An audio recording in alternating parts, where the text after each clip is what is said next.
गएको 24 घण्टामा देशभर 5042 जना कोरोना संक्रमित थपिए, 8243 जना निको भए। यस्तै कोरोना संक्रमणबाट थप 68 जनाको मृत्यु। आउँदो 25 गतेदेखि दिइने खोपका लागि काठमाडौँ महानगरपालिकाका हरेक वडामा खोप केन्द्र तोकियो। स्वच्छ वातावरणमा बाँच्न पाउनुपर्ने राष्ट्रपति विद्यादेवी भण्डारीको भनाई। गोर्खा सेनाको योगदान सम्झिएर बेलायतले कोरोना खोप सहयोग गर्नुपर्ने प्रधानमन्त्री केपी शर्मा ओलीको भनाई। मन्त्रीबाट हट्नासाथ युवराज गेवालीले सार्वजनिक गरी सम्पत्ति विवरण। नेपाल बहुल राष्ट्रिय राज्य नै हो भन्दै उप प्रधानमन्त्री महतोको स्पष्टीकरण। 20% युवालाई नीतिगत तहमा समेटिने नेकपा माओवादी केन्द्रका अध्यक्ष प्रचण्डको भनाई। प्रधानमन्त्रीले सत्ताका लागि जे पनि गर्न सक्छु भन्ने मानसिकता देखाएको नेपाली कांग्रेसका सहमहामन्त्री डाक्टर प्रकाश शरण महतको दावी। राजेन्द्र महतोको अभिव्यक्तिप्रति ओलीको अनभिज्ञता देखेर आश्चर्य लागेको वामदेव गौतमको टिप्पणी। उप प्रधानमन्त्री महतोको अभिव्यक्ति अराजक र संविधान विरोधी रहेको एमाले नेता गोकर्ण विष्टको दावी। प्रधानमन्त्रीले सक्ने जति गर्छु भन्नुभएको छ भन्दै जनता समाजवादी पार्टीका अध्यक्ष महन्त ठाकुरको स्पष्टीकरण। कर्णाली सरकारमा यज्ञ विसी र दीनबन्धु श्रेष्ठलाई पठाउने नेपाली कांग्रेसको निर्णय। बर्खामा हुन सक्ने विपद न्यूनीकरणका लागि पूर्व तयारी थालेको सरकारको दावी। वीरगञ्जमा असार 1 गतेदेखि विद्यालय सञ्चालन गरिने। कोरोना संक्रमण घट्दै गएकाले विद्यालय सञ्चालन गर्ने निर्णय गरिएको नगर प्रमुख विजय कुमार सरावगीको भनाई। ढुङ्गा गिटी निर्यात योजना फिर्ता लिन नागरिक अगुवाको माग। ढुङ्गा गिटी निर्यातको योजना आमाको मृगौला बेचेर श्रीमतीलाई गहना दिए जस्तो भएको लुम्बिनी प्रदेशका नागरिक अगुवाहरूको प्रतिक्रिया। जानकी मन्दिरलाई विश्व सम्पदा सूचीमा राख्ने बारे अध्ययन गर्न समिति गठन। पशुपति क्षेत्रबाट घाट हटाउने प्रस्ताव। बजेट पछिको शेयर बजार 2 दिन अत्यायो, त्यसपछि भने उल्लासमय देखियो। र राष्ट्रपतिको ट्विट डिलिट भएपछि नाइजेरियामा ट्विटर प्रयोगमा रोक लगाइयो। दर्शक महानुभाव नमस्कार। हाम्रो च्यानल समाचारपाटी.com मा यहाँहरूलाई हार्दिक स्वागत छ। सदाको झैं आज पनि हामी उपस्थित भइसकेका छौं आजका मुख्य समाचार लिएर। हामीलाई अन्तिमसम्म हेर्नुहोला अनि हाम्रो मेहनतका लागि यो भिडियोमा एउटा लाइक अवश्य गरिदिनु होला। दर्शक महानुभाव पलपलको न्यूज अपडेटका लागि हाम्रो च्यानल सब्स्क्राइब गर्नुहोस् अनि नजिकै आउने बेल आइकनलाई क्लिक गर्नुहोला। हामीलाई कहाँबाट हेर्दै हुनुहुन्छ, आफू रहेको गाउँठाउँ सहर जिल्लाको नाम लेख्नुहोला। विदेशमा हुनुहुन्छ भने आफू रहेको देशको नाम लेख्नुहोला। रेगुलर हेर्नुहुन्छ भने रेगुलर लेख्नु होला। आज पहिलो चोटि भने फर्स्ट टाइम लेखिदिनु होला। पछिल्लो 24 घण्टामा देशभर 5042 जना कोरोना संक्रमित थपिँदा 8243 जना निको भएका छन्। यस्तै कोरोना संक्रमणबाट थप 68 जनाको मृत्यु भएको छ। स्वास्थ्य तथा जनसङ्ख्या मन्त्रालयका अनुसार 11471 नमुनाको PCR परीक्षण गर्दा 3540 र 5343 जनाको एन्टिजन परीक्षण गर्दा 1502 जनामा कोरोना भाइरस कोभिड-19 को संक्रमण पुष्टि भएको छ। यो सँगै नेपालमा कोरोना संक्रमितको कुल संख्या 5,98,204 पुगेको छ, जसमध्ये 4,84,373 जना निको भएका छन् भने 92,928 जना सक्रिय संक्रमित रहेका छन्। मन्त्रालयका अनुसार हाल देशभर रहेका सक्रिय संक्रमित मध्ये 86,268 जना होम आइसोलेसनमा रहेका छन्। यस्तै संस्थागत आइसोलेसनमा रहेका 6,660 जना संक्रमित मध्ये 1,451 जनाको आइसियुमा र 384 जनाको भेन्टिलेटरमा उपचार भइरहेको छ। नयाँ संक्रमित मध्ये 923 जना काठमाडौँ उपत्यकाको रहेको जनाइएको छ। काठमाडौँ महानगरपालिकाले आउँदो 25 गतेदेखि 60 वर्षदेखि 64 वर्षसम्मकालाई दिइने कोरोना विरुद्धको खोप सञ्चालन गर्ने केन्द्रको नाम तोकेर पठाउन वडा खोप समन्वय समितिलाई पत्राचार गरेको छ। स्वास्थ्य तथा जनसङ्ख्या मन्त्रालयको जेठ 18 गतेको निर्णयका आधारमा जिल्ला स्वास्थ्य कार्यालय र महानगरपालिकाको शहरी स्वास्थ्य तथा खाद्य पदार्थ नियमन विभाग बीच बैठक बसेर हरेक वडामा एक खोप केन्द्र सञ्चालन गर्ने निर्णय गरेको छ। यही निर्णयका आधारमा वडाको खोप केन्द्र वडाबाट तोक्नका लागि पत्राचार गरिएको हो। 60 देखि 64 उमेर समूहका व्यक्तिका लागि चीनले अनुदानमा दिएको भेरोसेल खोपको पहिलो मात्रा दिन लागि हो। सरकारले खोप कार्यक्रम अन्तर्गत पहिलो पटक महामारी नियन्त्रणका लागि अग्रपंक्तिमा खटिनेका लागि, त्यसपछि 65 वर्षदेखि माथिल्लो उमेर समूहका व्यक्तिका लागि र तेस्रोमा 18 देखि 59 वर्षका व्यक्तिलाई खोप दिएको थियो। राष्ट्रपति विद्यादेवी भण्डारीले विश्व वातावरण दिवसलाई नेपालको संविधानले प्रदत्त गरेको स्वच्छ वातावरणमा बाँच्न पाउने हकलाई सार्थक बनाउनका लागि प्रण गर्ने दिनको रूपमा लिनुपर्ने बताउनु भएको छ। सबैले आफू वरिपरि रहेको वातावरण सुधार गर्ने तथा वायु, जल एवं भूमि प्रदूषणबाट परिरहेको असर कम गर्न नेपालले विभिन्न अन्तर्राष्ट्रिय मञ्चमा राखेका विषय र गरेका प्रतिबद्धता कार्यान्वयन गर्नका लागि यो दिवसले थप उत्प्रेरणा दिने विश्वास रहेको छ। मानिसले गरेका प्राकृतिक स्रोतको अधिक दोहनका कारण वरिपरिको पारिस्थितिकीय प्रणालीमा नै असन्तुलन उत्पन्न भएकाले त्यसलाई पुनर्स्थापना गर्न प्रकृतिमुखी जीवनशैली अपनाउँदै वातावरण सुधारका गतिविधि प्रवर्धन गर्न पनि राष्ट्रपतिले सबैमा आह्वान गर्नुभएको छ। संयुक्त राष्ट्र संघले आह्वान गरे बमोजिम प्रत्येक वर्ष जुन 5 लाई विश्व वातावरण दिवसका रूपमा सन् 1974 देखि मनाउन थालिएको हो। प्रधानमन्त्री केपी शर्मा ओलीले बेलायती समकक्ष बोरिस जोन्सनलाई कोरोना खोप उपलब्ध गराउन आग्रह गर्नुभएको छ। बीबीसीसँग कुराकानी गर्दै प्रधानमन्त्री ओलीले दुई देश बीचमा ऐतिहासिक सम्बन्ध रहेकाले नेपाललाई खोप उपलब्ध गराउनु बेलायतको जिम्मेवारी भएको समेत उल्लेख गर्नुभयो। म बेलायत सरकार र विशेष गरी प्रधानमन्त्री बोरिस जोन्सनलाई नेपालको अवस्था र हामीले भोगिरहेको समस्याबारे आश्वस्त पार्न चाहन्छु। प्रधानमन्त्री ओलीले भन्नुभएको छ, बेलायतमा रहेका गोर्खा सैनिकहरूको योगदानका कारण बेलायतले कोभिड सहयोगमा नेपाललाई उच्च प्राथमिकता राख्नुपर्छ।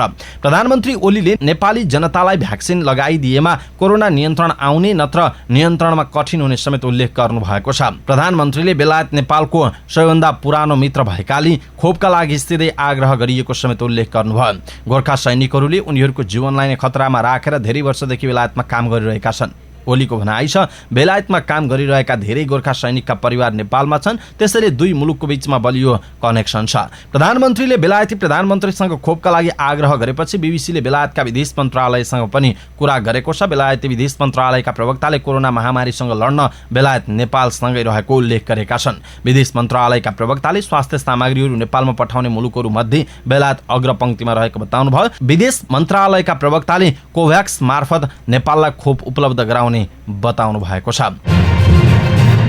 नेकपा एमालेका नेता प्रदीप गेवालीले परराष्ट्र मन्त्री पदबाट हट्नासाथ आफ्नो सम्पत्ति विवरण सार्वजनिक गर्नुभएको छ। सामाजिक सञ्जाल मार्फत गेवालीले 3.5 वर्ष मन्त्री रहँदाको सम्पत्ति विवरण सार्वजनिक गर्नुभएको हो। उहाँले विदेश भ्रमणबाट आएको लेभी पार्टीको खातामा बुझाएको उल्लेख गर्नुभएको छ। यस अवधिमा मेरो तर्फबाट विदेश भ्रमण बापतको लेभी 3,14,930 र पारिश्रमिक बापतको लेभी 6,20,000 गरी जम्मा 9,34,930 पार्टीको खातामा जम्मा भएको उहाँले सामाजिक सञ्जालमा लेख्नु भएको छ।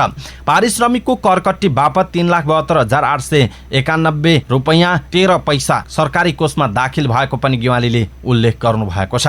यसबाहेक आफ्नो बैंक खातामा 7,41,775 रुपैयाँ 60 पैसा बचत रहेको पनि उहाँले उल्लेख गर्नु भएको छ। मन्त्री रहँदा 200 जति पुस्तक थपिनु बाहेक आफ्नो सम्पत्ति विवरणमा कुनै फेरबदल नभएको गेवालीले प्रश्न पार्नुभयो। शनिबार बिहानै मन्त्री निवास छोड्नुभएका गेवालीले शुक्रबार नै सवारी साधन र ल्यापटप बुझाइसक्नु भएको छ। उहाँले मन्त्री रहँदा साथ सहयोग गर्ने सबैलाई धन्यवाद दिनुभएको छ। दर्शक महानुभाव, प्रदीप कुमार गेवालीको यो कदमप्रति तपाईँको धारणा के छ? आफ्नो धारणा तलको कमेन्ट बक्समा कमेन्ट गर्नुहोला। पदभार ग्रहण गरे लगत्तै नेपाललाई बहुल राष्ट्रिय राज्य बनाउनु पर्ने बताएपछि उपप्रधान तथा शहरी विकास मन्त्री राजेन्द्र महतो आलोचित बन्नुभयो। खास गरी सत्तारूढ नेकपा एमालेका नेताहरूले महतोसँगै उहाँलाई मन्त्री नियुक्त गर्ने प्रधानमन्त्री केपी शर्मा ओलीको आलोचना गरेका छन्। महतो भने आफ्नो भनाइमा अडिग रहनु भएको छ। शनिबार आफू सहितका मन्त्रीहरूको स्वागतमा जनता समाजवादी पार्टी जसपाको महन्त ठाकुर पक्षले आयोजना गरेको कार्यक्रमपछि उपप्रधानमन्त्री महतोले भन्नुभयो, नेपाल त बहुल राष्ट्रिय राज्य छँदै हो नि। नेपाल विभिन्न जातीय वर्ग समुदायको विविधता भरिएको भन्दै उहाँले भन्नुभयो, बहुलता भनेको यही हो, त्यसैले बहुल राष्ट्रिय राज्य भनेको हो। बहुल राष्ट्रिय राज्य भएकाले त्यस अनुसार नियम कानुन संविधान र सहभागिता हुनुपर्ने आफूहरूको मत रहेको उहाँले बताउनु भयो। यसमा विवाद गर्नुको कुनै अर्थ नभएको भन्दै महतोले भन्नुभयो, बहुल भनेको एक जात एक वर्ग एक समुदाय होइन, सबैको राज्य शासनमा प्रतिनिधित्व हुनुपर्छ। यो नभएसम्म जनताले आफ्नो अधिकार र पहिचानका लागि सङ्घर्ष गरिरहन्छ उहाँको भनाइ छ। आफूहरूको पार्टी अधिकार पहिचान सुशासन र समृद्धिका लागि बनेको भन्दै उहाँले त्यो नहुँदासम्म आन्दोलन हुने बताउनु भयो। उपप्रधानमन्त्री महतोले भन्नुभयो, संघीयता ल्याएपछि समावेशिताको प्रारम्भ भएको छ तर पूर्णता पाएको छैन, संविधान नै अपूर्ण छ। उहाँले अघि भन्नुभयो, यदि कसैले यो देशमा अब ठिकठाक छ, केही समस्या नै छैन भन्छ भने त्यो देश र जनताका लागि धोका हो उहाँको भनाइरहेको छ। दर्शक महानुभाव, उप प्रधानमन्त्री राजेन्द्र महतोले नेपाल बहुल राष्ट्रिय राज्य नै हो भनेर फेरि पनि आफ्नो भनाइमा अडिक रहनु भएको छ। यसप्रति तपाईँको धारणा के छ? आफ्नो धारणा तलको कमेन्ट बक्समा कमेन्ट गर्नुहोला। नेकपा माओवादी केन्द्रका अध्यक्ष पुष्पकमल दाहाल प्रचण्डले शिक्षक सहित समाजका धेरै वर्गका माग सम्बोधन गर्न 20% युवालाई नीतिगत तहमा समेटेर लैजाने अवधारणा बनाइएको बताउनु भएको छ। एकीकृत अखिल नेपाल शिक्षक संगठन केन्द्रीय समितिद्वारा आयोजित राष्ट्रिय प्रशिक्षण तथा अन्तर्क्रिया कार्यक्रमको भर्चुअल उद्घाटन समारोहका क्रममा अध्यक्ष प्रचण्डले संविधान, लोकतन्त्र र राष्ट्रियता रक्षाका विषय जनताका बीचमा पुर्याउन शिक्षकहरूलाई आग्रह गर्नुभयो। नेपाली मौलिकताको जनवादी क्रान्तिको कोर्स पूरा पनि साम्राज्यवाद विरुद्धको लडाईँ बाँकी नै छ। उहाँले भन्नुभयो, समाजवादी क्रान्तिबाट सामन्तवादका अवशेष समाप्त पार्न कम्युनिस्ट एकता र आन्दोलनबाट मात्र सम्भव छ। प्रचण्डले चुनाव घोषणा गरिसकेको सरकारले संविधान प्रतिकूल मन्त्री परिषद पुनर्गठन गरेको बताउनुभयो। यति बेला कोरोना महामारी विरुद्ध सबै एकताबद्ध भएर जुझ्न पनि उहाँले आग्रह गर्नुभयो। कार्यक्रममा साथै प्रदेशका अध्यक्षले संगठनको प्रतिवेदन प्रस्तुत गरेका थिए। नेपाली कांग्रेसका सहमहामन्त्री डाक्टर प्रकाश शरण महतले प्रधानमन्त्री केपी शर्मा ओलीमा सत्तामा टिक्न जे पनि गर्ने मानसिकता देखिएको टिप्पणी गर्नु भएको छ। मन्त्री परिषद पुनर्गठन बारे प्रतिक्रिया दिँदै महतले महन्त ठाकुर समूहले पनि अवसरवादी चरित्र देखाएको बताउनुभयो। प्रधानमन्त्री ओली सत्ता लम्ब्याउने मानसिकतामा रहेको र कोरोना महामारीलाई पनि अवसरका रूपमा प्रयोग गरेको उहाँले बताउनुभयो। 16-17 जना सांसद भएको जसपालाई 10 मन्त्री, 8 मन्त्री र 2 राज्य मन्त्री दिएको भन्दै कांग्रेस सहमहामन्त्री महतले भन्नुभयो, सत्तामा म हुनुपर्छ, त्यसका लागि जे भन्न पनि सकिन्छ, जे गर्न पनि सकिन्छ भन्ने मानसिकता देखिएको छ उहाँको भनाइ छ। जसपाको महन्त ठाकुर पक्षका नेताहरूले पनि अवसरवादी चरित्र देखाउँदै आएको उहाँले बताउनु भएको छ। दर्शक महानुभाव, यसप्रति तपाईँको धारणा के छ? आफ्नो धारणा तलको कमेन्ट बक्समा कमेन्ट गर्नुहोला। नेकपा एमालेका उपाध्यक्ष वामदेव गौतमले उप प्रधानमन्त्री राजेन्द्र महतोको अभिव्यक्तिबाट अत्यन्त दुखी बनेको बताउनु भएको छ। उप प्रधानमन्त्रीको पदभार ग्रहण गरे लगत्तै महतोले संविधानको मर्म विपरीत अभिव्यक्ति दिएकोमा दुखी बनेको गौतमले बताउनुभयो। संविधानको मर्म विपरीत कार्य गर्ने छैन भनी शपथ लिएको आधा घण्टा नबित्दै नेपाललाई बहुराष्ट्र र बहुराज्य बनाउने मुक्ति आन्दोलन आफूले सञ्चालन गरिरहेको अन्तर्वार्ता सुन्दा म अत्यन्त दुखी भएको छु, गौतमले लेख्नु भएको छ। संविधानले अनेकौं विशेषता सहितको नेपाल राष्ट्र र राज्य स्पष्ट भनेको उहाँले उल्लेख गर्नुभएको छ। महत्त्वको आन्दोलनप्रति प्रधानमन्त्री केपी शर्मा ओलीको अनभिज्ञता देखेर आश्चर्यमा परेको पनि गौतमले बताउनु भएको छ।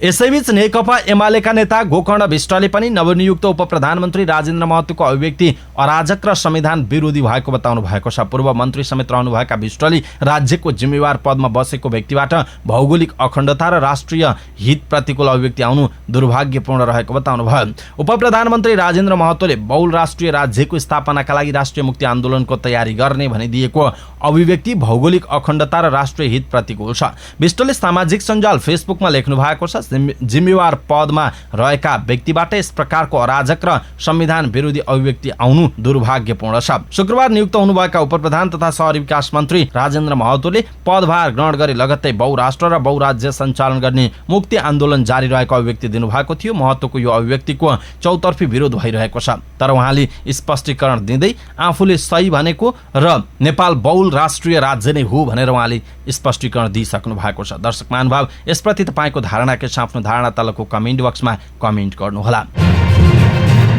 जनता समाजवादी पार्टीका अध्यक्ष महन्त ठाकुरले आफ्ना माग सम्बोधनको प्रक्रिया अगाडि बढाएपछि सरकारमा गएको बताउनु भएको छ। प्रधानमन्त्री केपी शर्मा ओलीले शुक्रबार जसपालाई 1 उप प्रधानमन्त्री, 7 मन्त्री र 2 राज्य मन्त्री दिएर मन्त्री परिषद विस्तार गर्नुभएको थियो। नवनियुक्त मन्त्रीहरूको स्वागतमा शनिबार आयोजित कार्यक्रममा ठाकुरले भन्नुभयो, हाम्रा माग र मुद्दा सम्बोधनको प्रक्रिया सुरु भएको छ, जेलमा रहेका साथीहरू पनि छुट्नुहुन्छ उहाँको भनाइ छ। प्रधानमन्त्री केपी शर्मा ओलीले आफूले सक्ने जति गर्ने वचन दिएको उहाँले बताउनुभयो। जसपा वरिष्ठ नेता एवं उप प्रधान तथा शहरी विकास मन्त्री राजेन्द्र महतोले पार्टीमा अहिले विभाजित मनस्थिति देखिए पनि अधिकांश नेता कार्यकर्ता आफूहरूतिर रहेको दावी गर्नुभयो। उहाँले अघि भन्नुभयो, जसपा हाम्रो हो, हाम्रो रहन्छ, समय आएपछि निर्वाचन आयोगमा पनि आफ्नो मान्यता स्थापित गर्छौं उहाँको भनाइरहेको छ। नेपाली कांग्रेसले कर्णाली प्रदेश सरकारमा मन्त्री बन्ने आफ्ना 2 जना सांसदको नाम टुङ्ग्याएको छ। कांग्रेस संसदीय दलको बैठकले सामाजिक विकास मन्त्रीमा सुर्खेतका यज्ञबहादुर भिसी र जलस्रोत तथा ऊर्जा विकास मन्त्रीमा जुम्लाका दिनबन्धु श्रेष्ठलाई पठाउने निर्णय गरेको हो। बैठकले भिसी र श्रेष्ठलाई मन्त्रीमा नियुक्त गर्न मुख्यमन्त्री महेन्द्र बहादुर शाहलाई नाम समेत सिफारिस गरिसकेको कांग्रेस संसदीय दलका नेता जीवन बहादुर शाहले बताउनुभयो। यसैबीच शनिबार मन्त्री परिषदको बैठकले भिसी र श्रेष्ठलाई मन्त्री नियुक्त गरेको छ र आज शपथ खुवाउने मुख्यमन्त्री निकट स्रोतले बताएको छ। कांग्रेसले गत वैशाख 3 गते मुख्यमन्त्री शाहलाई संसदमा विश्वासको मत दिएर साथ दिएको थियो। राष्ट्रिय विपद जोखिम न्यूनीकरण तथा व्यवस्थापन प्राधिकरणले बर्खामा हुन सक्ने विपद न्यूनीकरणका लागि पूर्व तयारी थालेको जनाएको छ। विपद जोखिमको सामना गर्न पूर्व तयारी गरिरहेको प्राधिकरणले जनाएको छ। प्राधिकरणका कार्यकारी प्रमुख डाक्टर अनिल पोखरेलले यसपालिको बर्खामा हुन सक्ने बाढी पहिरोको घटनाको प्रतिकार गर्नका लागि केन्द्रदेखि पालिकासम्म छलफल गरेर तयारी थालेको बताउनुभयो।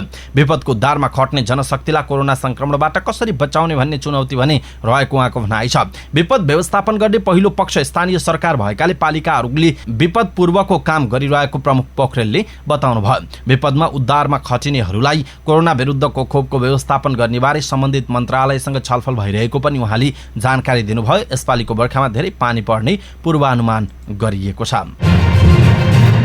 वीरगञ्ज महानगरपालिकाले असारको 1 गतेदेखि क्रमिक रूपमा विद्यालय खोल्ने निर्णय गरेको छ। महानगरपालिकाले असार 1 गतेदेखि विद्यार्थीको उपस्थितिमै कक्षा 8 देखि 12 सम्म कक्षा सञ्चालन गर्न लागेको हो। बालबालिकाको शैक्षिक क्षतिलाई मध्यनजर गर्दै क्रमिक रूपमा विद्यालय सञ्चालन गर्न लागेको महानगरपालिकाको तर्क छ। शैक्षिक प्रशासन महाशाखाका प्रमुख अरविन्द लाल कर्णले सबै सामुदायिक तथा संस्थागत विद्यालयहरूमा पत्राचार गर्दै असार 1 गतेदेखि विद्यालय सञ्चालन गर्न आह्वान गर्नु भएको छ। विद्यालय सञ्चालन गर्न 7 वटा शर्त पालना गर्नुपर्ने पत्रमा उल्लेख छ। विद्यालयमा भौतिक उपस्थिति गराई पठन पाठन गर्न, विद्यार्थीहरूको अभिभावकहरूबाट लिखित सहमति लिने र स्वास्थ्य सुरक्षाका मापदण्डहरू, मास्क, साबुन, पानीले हात धुने व्यवस्था, सेनिटाइजर, भौतिक दूरी, थर्मल गनले ज्वरो नाप्ने आदि अनिवार्य पालना गर्नुपर्नेछ। त्यस्तै अर्को सूचना जारी नहुन्जेल सवारी साधन सञ्चालन गर्न नपाइने, शिक्षण सिकाइका वैकल्पिक उपायहरू विद्यालय र अभिभावक बीच सहमति गरी लागू गर्ने, असार 1 देखि 7 गतेसम्म भर्ना लगायतका व्यवस्थापकीय कार्य गर्ने गराउने, असार 8 देखि 15 गतेसम्म भर्ना सप्ताह अन्तर्गत घर दैलो कार्यक्रम सञ्चालन गर्ने, असार 15 गते पश्चात नियमित रूपले पठन पाठन सुरु गर्ने गराउने र कुनै पनि विषम स्थिति देखिना साथ शैक्षिक प्रशासन महाशाखामा जानकारी गराई निर्देशन अनुसार गर्ने गराउने पत्रमा उल्लेख गरिएको छ। वीरगञ्ज महानगरमा निजी र संस्थागत गरी 200 हाराहारी विद्यालय रहेको जनाइएको छ। नगर प्रमुख विजय कुमार सराबगीले कोरोना संक्रमण घट्दै गएकाले विद्यालय सञ्चालन गर्ने निर्णय भएको बताउनुभयो। दर्शक महानुभाव, यसप्रति तपाईँको धारणा के छ? आफ्नो धारणा तलको कमेन्ट बक्समा कमेन्ट गर्नुहोला। जागरुक नागरिक समाजले ढुङ्गा, गिटी र बालुवा निकासी खुल्ला गर्ने निर्णय फिर्ता लिन माग गरेका छन्। देशका विभिन्न स्थानमा फरक फरक पेसा व्यवसायमा आबद्ध 38 जनाले संयुक्त प्रेस विज्ञप्ति जारी गर्दै योजना फिर्ता लिन माग गरेका हुन्। शिक्षाविद डाक्टर हेमराज पन्त, अभियन्ताहरू जगन्नाथ लामिछाने, प्रेम सापकोटा, कञ्चनपुरका वरिष्ठ अधिवक्ता रमेश देव भट्ट, वातावरण संरक्षण अभियन्ता आनन्द मिश्र लगायतले प्रेस विज्ञप्तिमा हस्ताक्षर गरेका छन्। देशकै भविष्यसँग प्रत्यक्ष सरोकार राख्ने राष्ट्रिय महत्त्वको निर्णय कामचलाउ सरकारले लिन नमिल्ने विज्ञप्तिमा उल्लेख गरिएको छ। मनमानी ढङ्गले सरकारले लिएको यस्तो निर्णयमा गलत आशय मात्र होइन, भ्रष्ट मानसिकता पनि देखिन्छ। त्यसैले यो निर्णय तुरुन्त फिर्ता लिइयोस्, प्रेस विज्ञप्तिमा भनिएको छ। देशभित्र आन्तरिक प्रयोजनका लागि बाहेक ढुङ्गा, गिटी र बालुवा जस्ता प्राकृतिक खनिज तेस्रो मुलुकमा निर्यात गर्ने निर्णय पूर्ण संसद रहेको अवस्थामा पर्याप्त छलफल र होसियारीका साथ मात्र लिन नेपाल सरकार र सम्पूर्ण राजनीतिक दलहरूसँग उनीहरूले आग्रह गरेका छन्। दर्शक महानुभाव, सरकारको यस कदमप्रति तपाईँको धारणा के छ? आफ्नो धारणा तलको कमेन्ट बक्समा कमेन्ट गर्नुहोला। यसैबीच सरकारले ढुङ्गा गिट्टी भारत निर्यात गरेर व्यापार घाटा कम गर्ने बजेट वक्तव्य मार्फत सार्वजनिक गरेको नीतिको लुम्बिनी प्रदेशका नागरिक अगुवाहरूले चर्को विरोध गरेका छन्। भारतलाई खुसी बनाउन र उसको आवश्यकता पूरा गरिदिन राष्ट्रकै विरुद्ध नाङ्गो दलाली भएको नागरिक अगुवाहरूले बताएका छन्। यो नीतिभित्र स्थानीय तहबीच द्वन्द्व बढाइदिएर संघीयतालाई असफल बनाउने खेल लुकेको हुन सक्ने आशंका पनि उनीहरूले गरेका छन्। ढुङ्गा गिट्टी निर्यातका लागि गरिने ठूलो मात्राको उत्खननले वातावरणीय सन्तुलन खलबलिन गई चुरेर पहाडमा पानीका स्रोत सुक्ने, भूक्षय, बाढी पहिरोको जोखिम बढ्ने र भविष्यमा नेपालको तराई मरुभूमिमा परिणत हुने उनीहरूको चिन्ता छ। यो नीति र योजना सत्तारूढ दलका नेता कार्यकर्ता समेत अंशिया रहेका सीमित व्यवसायलाई पोष्ने दलाल पुँजीवादको विकृत रूप भएको र यसले व्यापार घाटा कम गर्ने नभई झन बढाउने उनीहरूको ठोकुवा रहेको छ। नवनियुक्त संस्कृति पर्यटन तथा नागरिक उड्डयन मन्त्री उमाशंकर अरगरियाली जनकपुर धाम स्थित जानकी मन्दिर क्षेत्रलाई विश्व सम्पदा सूचीमा समावेश गर्नका निम्ति अध्ययन गर्न समिति बनाउनु भएको छ। मन्त्रीमा नियुक्त भएपछि पद बहाली ग्रहण गर्ने बित्तिकै पहिलो निर्णय गर्दै मन्त्री अरगरियाली जानकी मन्दिर क्षेत्रलाई विश्व सम्पदा सूचीमा समावेश गर्नका लागि अध्ययन गर्न पुरातत्व विभागका महानिर्देशक दामोदर गौतमको संयोजकत्वमा समिति गठन गर्नु भएको हो। समितिले अध्ययन गरी आवश्यक सिफारिस सहित प्रतिवेदन पेश गर्ने मन्त्री अरगरियाको सचिवालयले जनाएको छ। जानकी मन्दिर क्षेत्रलाई विश्व सम्पदा सूचीमा समावेश गरी मन्दिरको संरक्षण, सम्वर्धन र प्रवर्धन गर्नुपर्नेमा मन्त्री अरगरियाको जोड रहेको छ। पशुपति क्षेत्र विकास कोषले पशुपति मन्दिरको ऐतिहासिक, धार्मिक, सांस्कृतिक र पुरातात्विक महत्त्वलाई कायम राख्न नजिक घाट नराखी अन्यत्र सार्ने गरी गुरु योजनामा प्रस्ताव गर्ने भएको छ। यसअघि कोष सञ्चालक परिषदले पारित गरी स्वीकृतिका लागि मन्त्री परिषदमा पेश गरेको गुरु योजनालाई स्थानीयवासी एवं सरोकार भएका निकायसँग छलफल गरी अन्तिम रूप दिन संस्कृति, पर्यटन तथा नागरिक उड्डयन मन्त्रालयले राष्ट्रिय योजना आयोगका पूर्व सदस्य प्राध्यापक डाक्टर चन्द्रमणि अधिकारीको संयोजकत्वमा समिति गठन गरी पुनरावलोकनका लागि पठाएको छ। पुनरावलोकन समितिमा मन्दिर नजिक घाट राख्दा मसान घाटको जस्तो वातावरण बनी धार्मिक स्थल जस्तो हुन नसकेकाले यस्तो प्रस्ताव गर्न लागि कोषका सदस्य सचिव डाक्टर प्रदीप ढकालले जानकारी दिनुभएको छ। दर्शक महानुभाव, पशुपति क्षेत्रबाट घाट हटाउने यो प्रस्ताव गरिएको छ। यसप्रति तपाईको धारणा के आफ्नो धारणा तलको कमेन्ट बक्समा कमेन्ट गर्नुहोला। आगामी आर्थिक वर्षका लागि सरकारले ल्याएको बजेट वक्तव्यको भोलिपल्टै शेयर बजारमा हरियाली देखियो। लोकप्रिय बजेट ल्याएको भन्दै बजेटको निजी क्षेत्रले स्वागत र विपक्षीहरूले आलोचना गरिरहेका थिए। शेयर बजारमा भने सकारात्मक असर देखियो। जेठ महिनाको तेस्रो साता लगानीकर्ताहरूका लागि सुखद रह्यो। शनिबार बजेट आयो, त्यसको भोलिपल्ट आइतबार नेप्से परिसूचक 12.54 अङ्कले बढेर 2887.93 अङ्कमा पुग्यो। अघिल्लो साता शेयर कारोबारमा नयाँ रेकर्ड कायम भएको थियो। 14 अर्ब रुपियाँभन्दा माथिको कारोबार भएर बजारमा नयाँ रेकर्ड कायम भयो। त्यसपछिका दिनहरूमा भने दिनैपछि जस्तो नयाँ रेकर्ड कायम हुँदै गयो। बजेटपछि आइतबार दोहोरो अङ्कले नेप्से परिसूचक बढे पनि सोमबार यो कायम रहन सकेन। सोमबार र मङ्गलबार भने नेप्से परिसूचक दोहोरो अङ्कले घट्यो। अब बजारमा ठूलो गिरावट आउन सक्ने भन्दै लगानीकर्ताहरू डराए।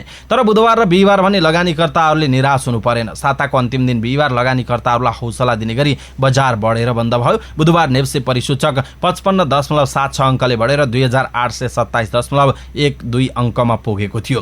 बुधबार समूहगत इन्डेक्समा म्युचुअल फन्ड बाहेकका सबै समूहका सबै इन्डेक्सहरू बढेका थिए भने 2 दिन लगातार जसो गिरावट आएको हाइड्रो पावर कम्पनीहरूको शेयर मूल्यमा बुधबार भने सुधार देखिएको थियो। बिहिबार शेयर बजारमा नयाँ रेकर्ड नै कायम भयो। बिहिबार दिउँसो 1:27 जाँदा नेप्से परिसूचक बढेर 2875 अङ्कमा पुग्यो, जुन हालसम्मको उच्च हो। यद्यपि कारोबार समय सकिँदासम्म नेप्से परिसूचक 29.55 अङ्कले बढेर 2856.67 अङ्कमा पुगेर बन्द भएको थियो। यस दिन 16 अर्ब 90 करोड रुपियाँभन्दा धेरैको कारोबार भएको थियो। र नाइजेरियाले सामाजिक सञ्जाल ट्विटर सञ्चालनमा अनिश्चितकालका लागि रोक लगाएको छ। नाइजेरिया सरकारले देशभर अनिश्चितकालका लागि ट्विटर सञ्चालनमा रोक लगाएको बीबीसीले जनाएको छ। नाइजेरियाको संस्थागत अस्तित्वलाई नै खतरामा पार्ने गतिविधिमा ट्विटर प्रयोग हुन थालेको भन्दै रोक लगाइएको हो। ट्विटरले भने नाइजेरियाली सरकारको यो कदमको विरोध गरेको छ। नाइजेरियाका राष्ट्रपति मोहम्मद बुहारीले केही दिन अघि गरेको एक ट्विट नियम विपरीत रहेको भन्दै ट्विटरले हटाएको थियो। बुहारीले आफ्नो ट्विटमा 1967 देखि 70 सम्म नाइजेरियामा भएको गृहयुद्धलाई संकेत गर्दै अभिव्यक्ति प्रकट गरेपछि ट्विट हटाइएको जनाइएको छ। अवस्था दर्शक महानुभाव, आजका मुख्य समाचार यति नै। हामीले प्रस्तुत गरेका मुख्य समाचारहरूप्रति तपाईको धारणा के छ आफ्नो धारणा तलको कमेन्ट बक्समा कमेन्ट गर्नुहोला। हाम्रो मेहनतका लागि यो भिडियोमा एउटा सानो लाइक अवश्य गरिदिनु होला। दर्शक महानुभाव, पलपलको न्युज अपडेटका लागि हाम्रो च्यानल सब्स्क्राइब गर्नुहोस् अनि नजिकै आउने बेल आइकनलाई क्लिक गर्नुहोला। दर्शक महानुभाव, हामीलाई कहाँबाट हेर्दै हुनुहुन्छ, आफू रहेको गाउँठाउँ सहर जिल्लाको नाम लेख्नुहोला। देशभित्रबाट हेर्नुभएको छ भने, देशभन्दा बाहिरबाट हेर्नुभएको छ भने कुन देशबाट हेरिरहनु भएको छ त्यो कुरा लेखिदिनु होला। दैनिक रूपमा हेर्ने दर्शकहरूले रेगुलर भनेर लेखिदिनु होला। आज पहिलोचोटि हेर्ने दर्शक महानुभावले फर्स्ट टाइम भनेर लेखिदिनु होला। पलपलको न्युज अपडेटका साथ फेरि हाम्रो भेट हुनेछ। तपाईँ समाचारपाटी.com हेर्दै गर्नुहोस्। नमस्कार।